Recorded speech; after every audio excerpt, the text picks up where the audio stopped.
Hello বন্ধুরা, আমি আজকে বানাচ্ছি তিল কাতলা। এখানে নিয়েছি আমি 4 পিস কাতলা মাছ। এখানে নিয়েছি আমি 1 চামচ পোস্ত। এখানে একটা ছোট্ট টমেটো নিয়েছি। এখানে নিয়েছি লঙ্কার গুঁড়ো 1 চামচ। এখানে নিয়েছি 1 চামচ আমি হলুদ। এখানে নিয়েছি আমি 1 চামচ ধনে। এখানে 1 চামচ নিয়েছি আমি জিরে। এখানে একটা বাটিতে আমি টক দই নিয়েছি। এখানে নিয়েছি 2 চামচ তিল। এখানে কিছুটা কাঁচা লঙ্কা আছে। এবার আমি মাছগুলোকে নুন, তেল আর হলুদ দিয়ে ম্যারিনেট করে 10 মিনিটের জন্য রেখে দেবো। এখানে আমি দিয়ে দিচ্ছি হলুদ।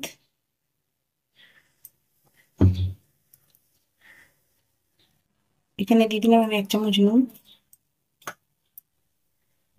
এখানে দিয়ে দিচ্ছি আমি 1 চামচের মতো একটু তেল। আমার কাছে সর্ষের তেলটা নেই বলে আমি রিফাইন তেলটা দিয়েছি। এটাকে ভালো করে আমি ম্যারিনেট করে নেবো।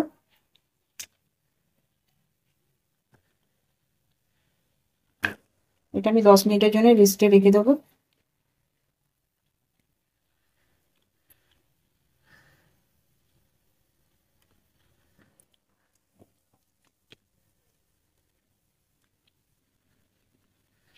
এখানে আমি গ্যাসটা জ্বালিয়ে দিলাম, কড়াটা বসিয়ে দিচ্ছি। এখানে আমি তেলটাও দিয়ে দিচ্ছি। কড়ার সাথে সাথে তেলটাও গরম হয়ে যাবে।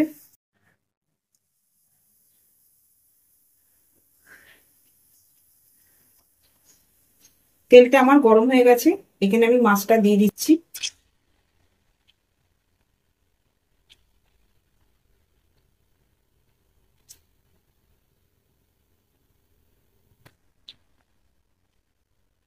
মাছটাকে একদম লাল লাল করে ভেজে নেবে।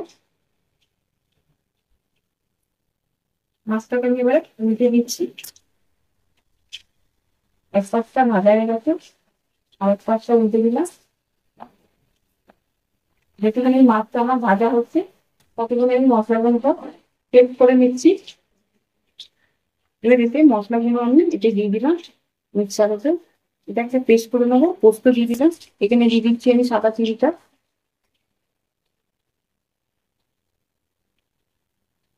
এখানে হাফ বাটির মতন জল দিয়ে দিচ্ছি।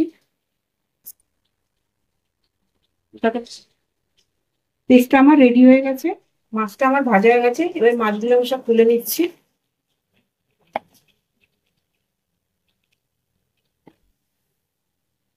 মাছগুলো আমার ভাজা হয়ে গেছে। ওই তেলেতে আমি দিয়ে দিচ্ছি শুকনো লঙ্কা আর গরম মশলা গোটা। তারপরে দিয়ে দেবো ওতে আমি এই টমেটোর কুচিটা। এটাকে ভালো করে একটু আমি নাড়াচাড়া করে নেবো।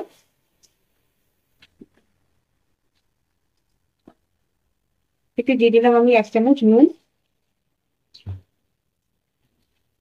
এটাকে ভালো করে নেড়ে কাছে নাড়াচাড়া করে নেবে।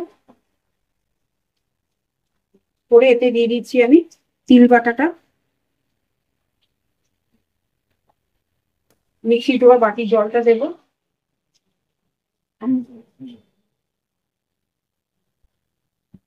এখানে মিক্সি ধোয়া বাটির জলটাও দিয়ে দিলাম। এবার এটাকে ভালো করে আমি কষে নেব।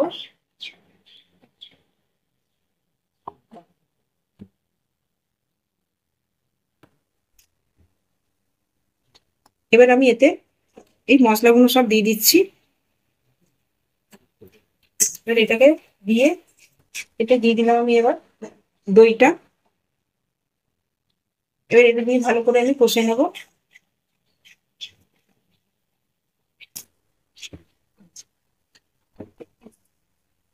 এটা আমি ভালো করে কষে নেবো যতক্ষণ এটা দিয়ে আমার তেল ছাড়ছে না। রেডি। মশলাটা আমার তেল ছেড়ে দিয়েছে। এখানে দিয়ে দিলাম আমি কাঁচা লঙ্কা। এবার দিয়ে দিচ্ছি আমি জল।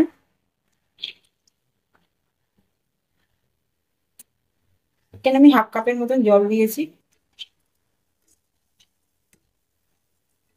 এবার এটা যখনই ফুটবে আমি মাছগুলো সব এতে দিয়ে দেবো।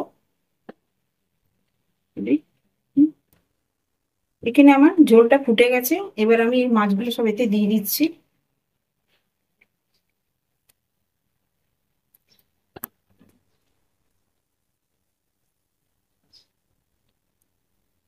উপর থেকে দিয়ে দিলাম একটু ধনে পাতা। রেডি হয়ে গেছে আমার তিল কাতলা।